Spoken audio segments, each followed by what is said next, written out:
I would do anything to be objectified right now. What? Taylor, how could you? You anti-women, meanie women hater, women basher, anti-pussycat lady. What? Okay. First of all, have you know, this actually wasn't me who said these very words. It was someone who is iconic. Okay. A friend of mine who gives no shits, is hilarious and truthful, has actually been on this podcast before. So choose your own adventure. Okay. This is a conversation that went down in our DMs. And honestly, ladies, can I get a little bit of an amen? Like, how much right now would you love a politically incorrect, objectification moment? You're nothing. You are only good for your tits and ass, girl. Or, a politically incorrect joke at the expense of women, right? Like women can't drive, yada, yada, yada. Women shouldn't vote, blah, blah, blah. I'm actually half joking. Okay. You're like, what is happening here on this journey of the ages? By the way, welcome back to Cancel Me Baby. I miss you and I want to kiss you. And I sent you a message in a bottle. But if you didn't get it, if the Christopher Columbus-esque bottle, ooh, politically incorrect, pun intended, didn't voyage and make it your way, I'm sending you my love. And here we are with a new episode. Okay. So why am I talking about jokes made at the expense of women, or statements or passes, whatever you want to call it, anything that wouldn't be deemed appropriate or acceptable these days? Why am I bringing that up? And how the hell does it have to do with the Dave Chappelle and his new special that has people crying a river harder than Justin Timberlake? Okay. That's what Brittany will do to you. That is the spell she'll put on you and make you her slave, bitch. But why? Why am I bringing this up? I'm bringing this up because before I get to Dave Chappelle, I just want to establish one thing. And that is that at this point in time, we know that Taylor Ferber, crazy as she may be, I do not mind. I actually encourage jokes at my expense in arenas where I have an experience of being, if you want to call it, a minority or in the past, suppressed group, i.e. women, although we don't, these are hard to come by these days because everybody is so scared. The Weinstein effect has taken it there. Like nothing, period, can be said or done these days because it is taken to that extreme level at first glance, at first breath, at first talk, right? And as a Jew, right, don't mind a Jew joke. Like, I don't care. Hit me with your best shot, okay? I talked about this, if you remember, with David Yontef of the Velvet Rope in our episode a couple of weeks ago, because he talked about how he, as a gay man, as a Jew, same exact thing. He's like, take all the hits in the world, more than your biggest stoner friend, like more than any of Seth Rogen extravaganzas combined. Take them all, because it doesn't bug me. It doesn't bother me. Like, I welcome it. I just personally don't get offended. Now, there's a reason I say this. And it's because there are people giving David Chappelle, we just got so cordial and professional. Dave Chappelle, we're on those terms now, major heat for his Closer special on Netflix, namely from the trans community, because they're saying his jokes and his entire set is transphobic and causes harm and perpetuates stereotypes, and even called for Netflix to remove the special. Like, it has been a whole brouhaha, okay? And, in this episode, I'm not just going to sit here for half an hour and jerk off and praise David Chappelle. I'm not just going to sit here and praise Dave Chappelle because, number one, that is just expected, okay? It just leaves no room for adventure or fun. And, that's just what people are going to expect me to do. So I'm going to take it somewhere different as usual. Okay. I could easily do that, but you know how I feel about it. I mean, I loved the special. And I especially loved the last 15 minutes of it. Okay. But the reason I set up the whole beginning is because I'm establishing here that I'm not a trans person. So I'm not dictating, you have to feel this type of way or you have to feel this certain way. But I am establishing that I, Taylor Ferber, again, am okay with jokes made at my expense and my, groups, if you want to call it, or whatever, experience, whatever it may be. Okay.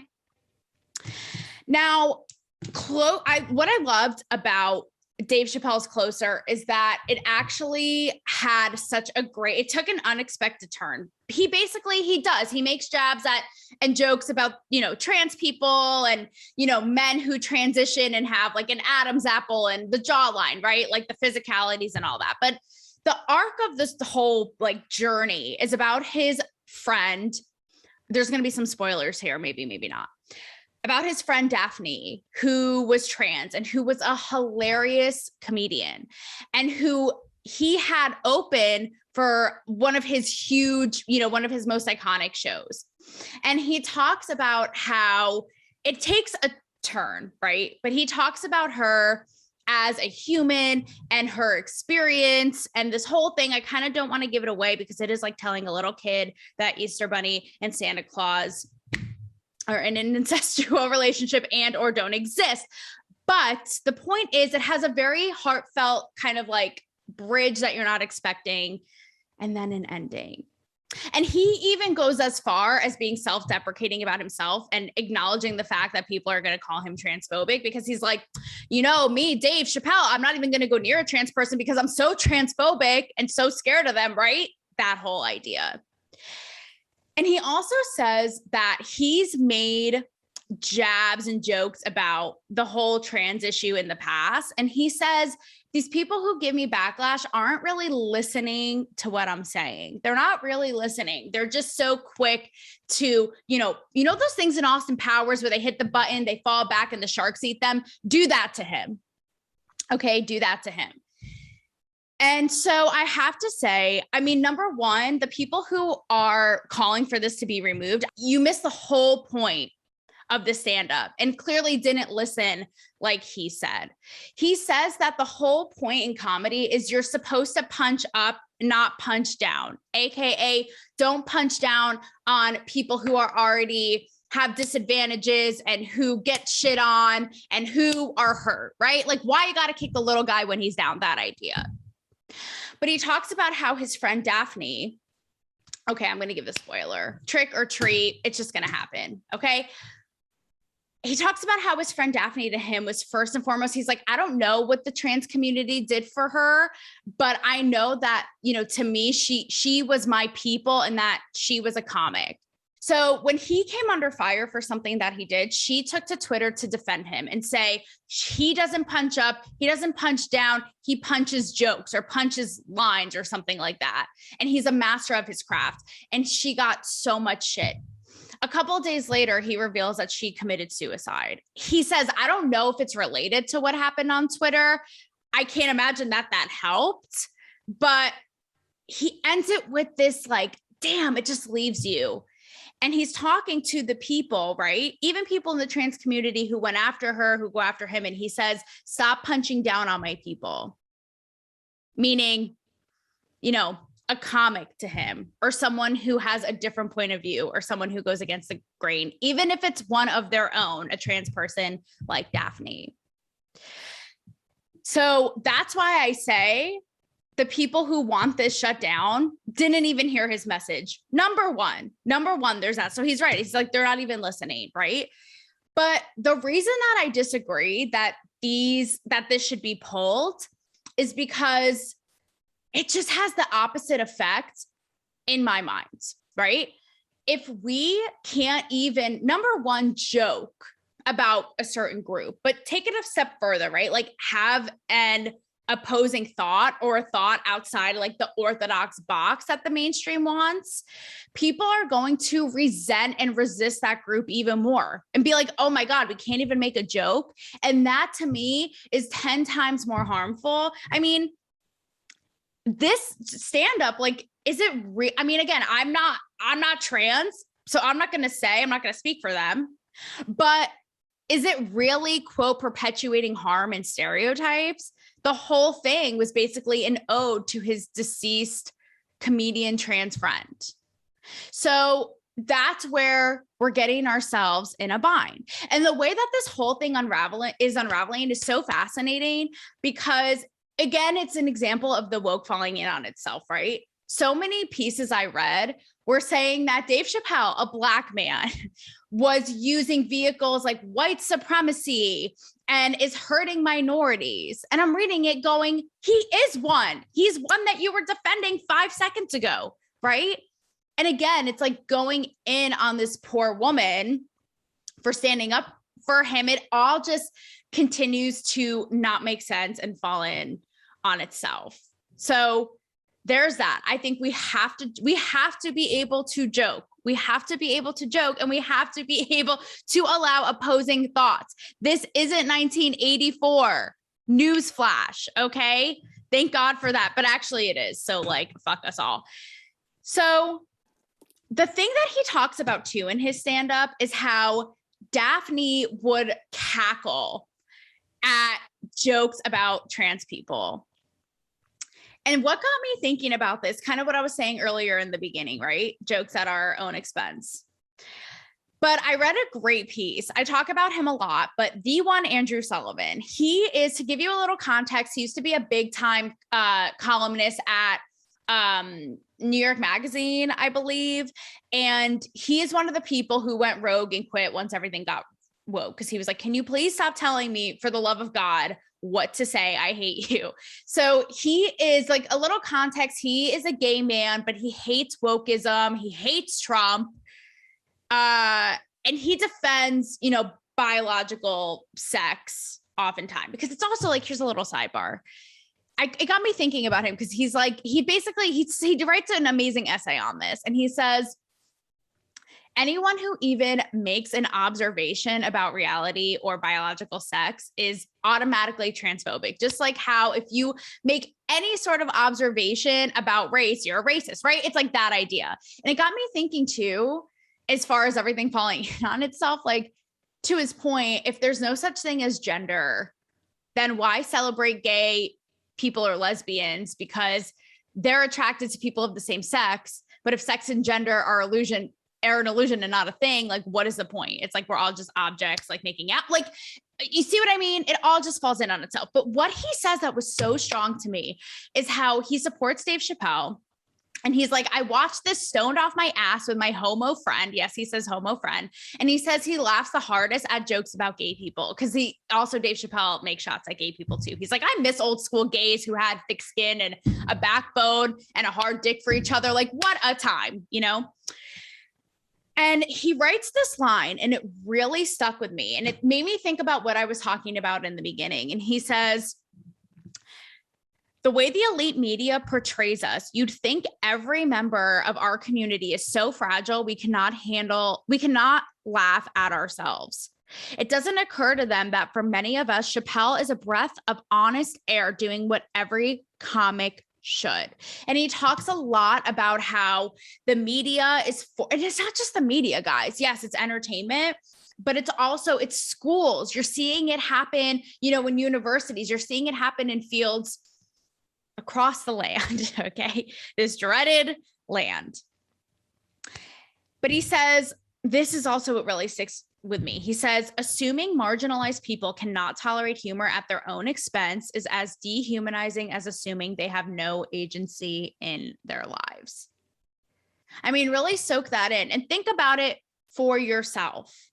Whatever it may be, if you're Black, if you're Indigenous, if you're gay, if you're whatever it is, if you're a woman, right?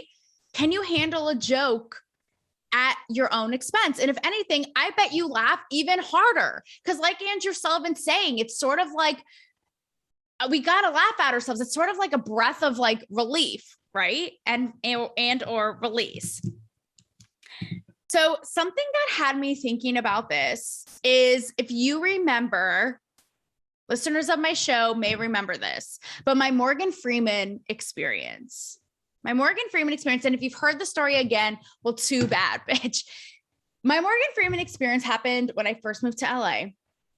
And I was wearing like cut up jeans that would make any Hollister and Abercrombie love child jumping for joy. They had rips. They probably had the Abercrombie fetch scent or whatever the hell. Oh, fierce.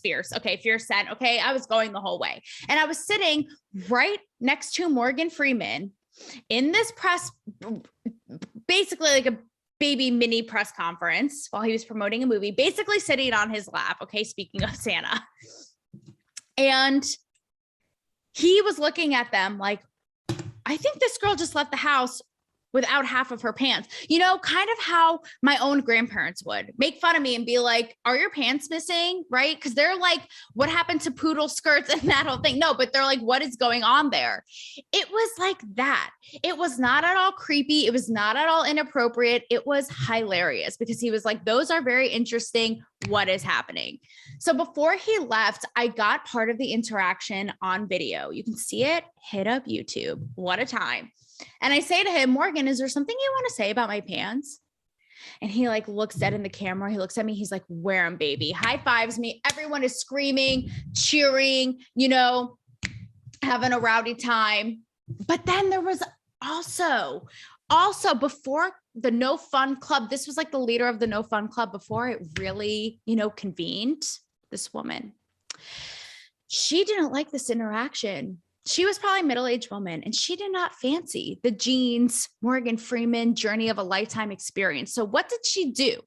She went to the heads of Paramount. That was the studio that the event was for that day, and essentially told on me and him. It's like, who me too'd who? I don't even know. I don't know if she knew, but she basically said, you know, she was inappropriate because she elicited this thing. And then he was inappropriate because he made a comment, blah, blah, blah. Okay. Meanwhile, it's like, I'm the one who was involved. Do I get a say? Hello? Okay. Cut to when Morgan Freeman, a couple of years after that, was accused of Me Too being people. And this publication called The Blast contacted me because this woman there was in the room when it happened. The Blast is kind of like a knockoff TMZ. And they said, we want to run a story on what happened with you. I said, Godspeed, you know, have a good time. So they wrote a piece and it said, female reporter openly objectified by Morgan Freeman. They showed the video, the whole thing. And so what do? Like a game of wizard's chess. I take to write my own op-ed in Playboy. And what I say is, if I was okay with the experience, if I had a great time, who are you to tell me that I'm any kind of victim, that I'm any kind of Me Too? No, you don't tell me. I tell you. And this is the problem with this entire thing. Say Daphne, the trans woman, is cracking up right at Dave Chappelle, and other trans people in her community are like, no, you can't. No, you can't find that funny. You can't. Here's another example of this. Okay. It's like we're dictating everyone's behavior and we need to knock it off. Here's another example, because we know hot off the presses is the one, you know, Chris Columbus. And I'm not going to get into the weeds of this whole bitch, but I thought this was interesting and kind of in this same vein, right? Because this is like, of course, like everything, such a divided issue, like holy shit. I really wish I took Xanax, but I'm not, no such luck over here.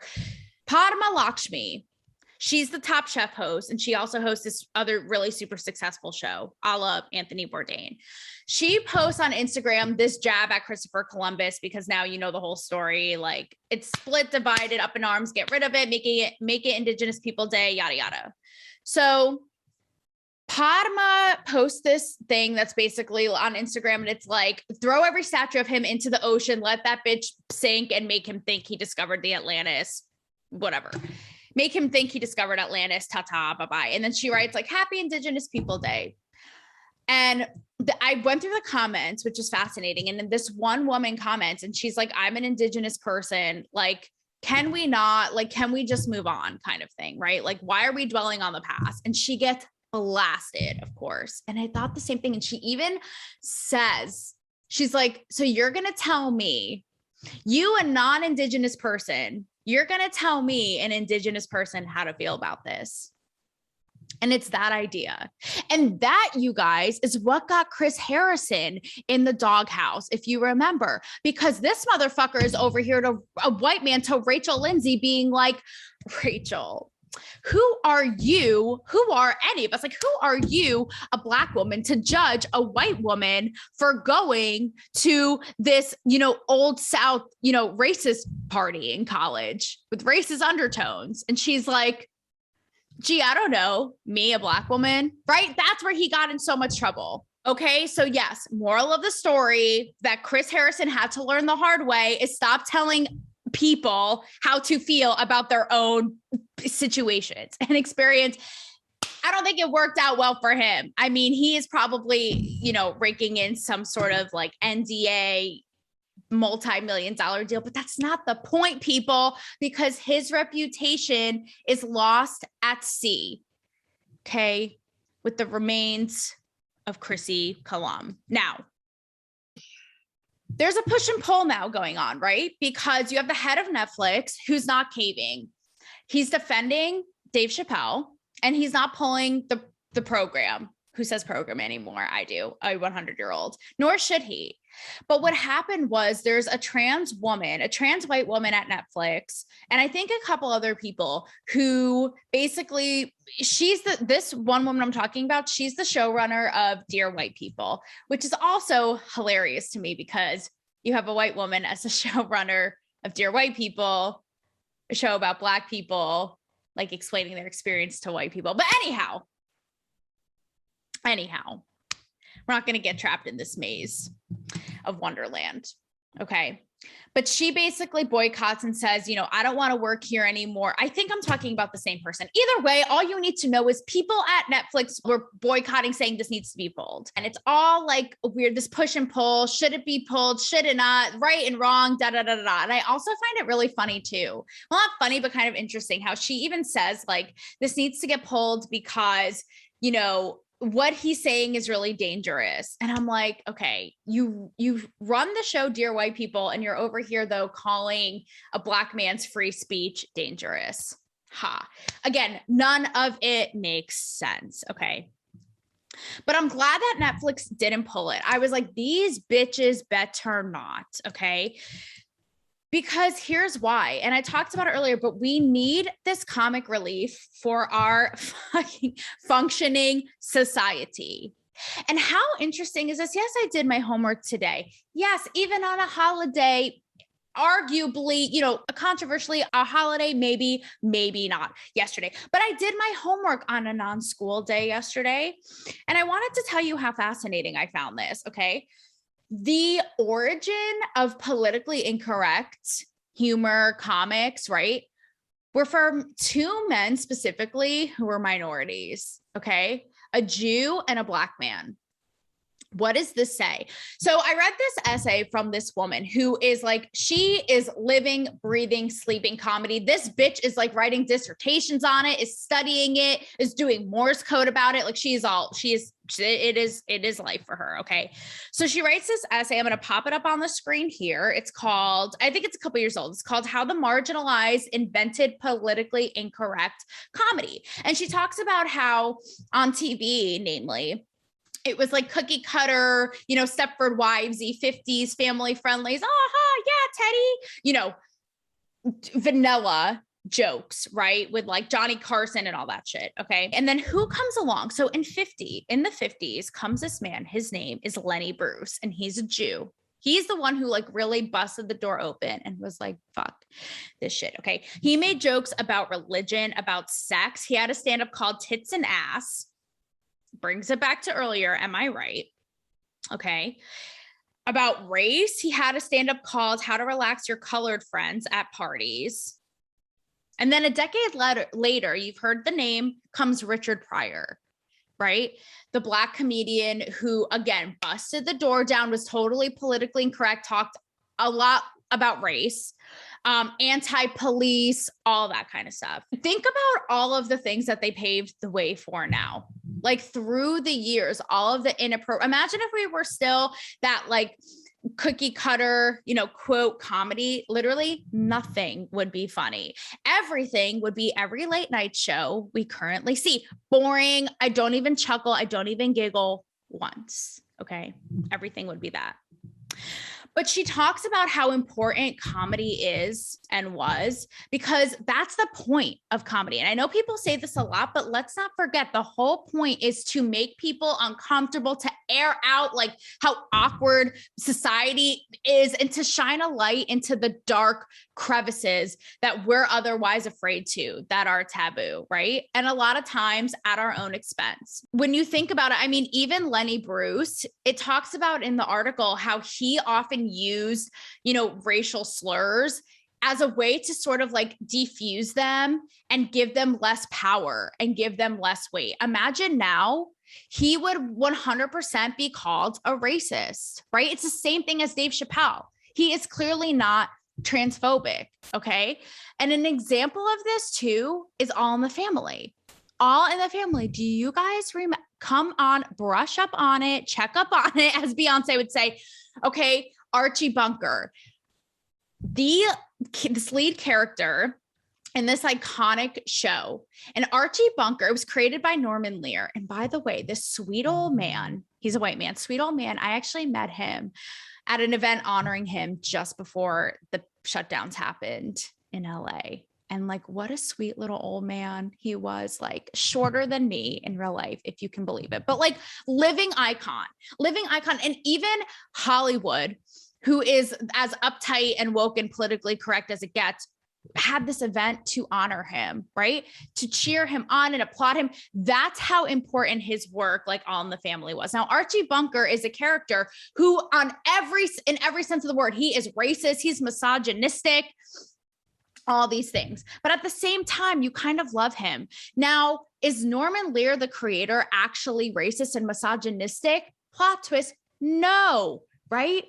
Kind of that same idea as these comics. This character is created to show, like, make a point about society in a way that's not going to make us, resist or be like, ugh, or be like, ugh, cringe. It's in a way that actually gets into us, makes us think, and leaves a real impact, right? This man is clearly not a racist, like making this social satire about this racist, misogynistic man. That is something that we have completely lost now, because what's happening is that we've now blurred the line where everything that is somewhat politically incorrect in comedy, which is what it's meant to do for aforementioned reasons, is seen as like straight up bullying, being just cruel and mean. There's a difference. These people aren't saying, oh, this group of people are disgusting and awful and we should all go, sock them in the face in the streets. No, we can't keep blurring this line. It has gotten so out of hand. And think about all of the jokes that are at one's expense, like self-deprecating, that are so iconic. I mean, you can't really call this iconic yet, although I believe it is. It's been out for like 48 hours. But say Kim Kardashian's SNL monologue, right? Gorgeous. It's all gorgeous. I gotta say it. But she makes so many jokes at the expense of herself and her family. She talks about how many failed politicians have been in her family, like Caitlyn Jenner and Kanye. She jokes about how, Kris Jenner, introduced her to her first Black man, O.J. Simpson. Then she's making jokes about O.J. Simpson. Like, is he a killer? Is he not? All these things, talking about Caitlyn Jenner, her own sex tape, her plastic surgery, right? Making jokes at her own expense. Right now, it's spooky season, okay? Everybody and their mom, as they should be watching Scream, because it's on goddamn repeat every 5 seconds of the day. Thank God. Talk about an iconic classic. And we have a new Scream coming out. Watched the trailer today. We love it. I will be partaking in that experience, hopefully, because we love a Scream moment. But I was watching Scream 2 the other night, and I loved how they didn't care about making fun of themselves. And I'm not saying calm down, okay? I'm not saying that examples like these are as hardcore as talking about like race, religion, etc., gender, you name it. Although is gender an illusion? Like, I don't know. It depends on who you ask. But I was watching the sequel, and I don't know if you remember, but there's a whole opening sequence when they're sitting in class, the high schoolers, and they're literally have this entire exchange about how shitty movie sequels are and how they never make sense. Self-deprecation. Okay. Here's my favorite example of all time. I know every single word. It is my Bible. It is my Messiah. Okay. It's my Buddha. Is White Chicks. White Chicks. I can recite every line. Okay. Because the whole thing is making fun of how ridiculous white girls are. So I ask, can you take a joke that is aimed at you, my friend? Now, I'm going to bring it back to the beginning because sometimes I think about, and I use this card often.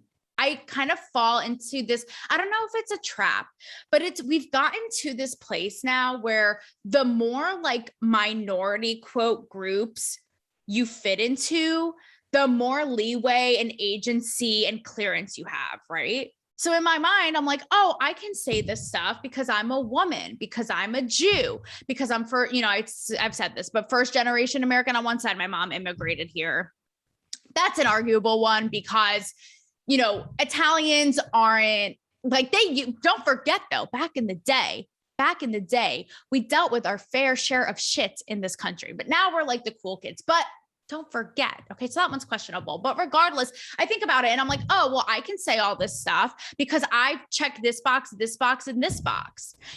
David, who was on a couple weeks ago, gay, Jew, etc. Right. And it's like, we can say all these things. So it leaves me thinking it's like, okay, so basically I've talked about it before, but it's like the victim or the like minority Olympics. So it gives us permission. So then our white men ultimately just fucked and can't make any observation about anyone at all, period, blank. Because we all know everyone can take shots at white people as much as they want, which like who, as aforementioned, who fucking cares? But my point is, are we getting to a place now where we can only make jokes and observations and have opinions about our own groups? Like, can Dave Chappelle only make jokes about men and about Black people then by that logic, right? It's like the more you have, it's like army stripes or something. It's like some sort of, badge of honor. And the silly thing is, it's things that we can't even control, what we look like, what we were born into. So that whole thing is sad and fascinating at the same time, because I feel like white men, I guess you're just screwed, especially straight white men. Like, you are just screwed, my friend. You cannot say anything ever, period. I mean, it's ridiculous. It is ridiculous. Now, this gets me to my last point, is that the sad part about all of this, whether it be Dave Chappelle, whether it be Chrissy, not Teigen, Chrissy Columbus. Okay.